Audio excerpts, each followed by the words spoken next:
ဘောလန္တံဒုက္ခပင်္ဂစာမေတ္တာပုံနေတုသင်္ကမမနောတရတိတဝေတံဘဝယန္တုဒုက္ခန္တကမေတ္တာပုံနေတုသင်္ကမစုပေါင်းဖို့အမေတ္တာတဟုရောင်ပြူပါဝင်ငွေလာမင်းနှင့်ရောင်ခြင်းရှဲယုံပေါင်းဆောင်ရခြင်းကြောင့်တဝေတံကျွေးမဲ့ဥသုံးလုံးစုံများစွာတတ္တဝါတို့၏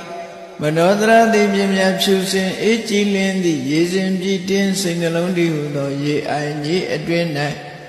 ဒုက္ခပင်ကစားစင်ထာဝရအေးမြကြည်သာတာယာပွင့်လန်းချမ်းသာဒုက္ခတည်ဟုသောကုမုဒ္ဒရာကြာပန်တို့သည်ဘုံလန္တဝန္တာရွှင်မြူဝမုံလူလျက်ကြည်နူးဝဲကြုံဖူးပွေးညကုန်သည်ဖြစ်၍ဒုက္ခန္တကလေးအောင်လေးတဲ့ရောရှက်တင်ပြပီတိတိဟုသောယနံတို့သည်ဘဝယန္တုကောင်းစွာမဲ့သွေကြိုင်လိုက်၍နေကြပါစေကုန်သတည်း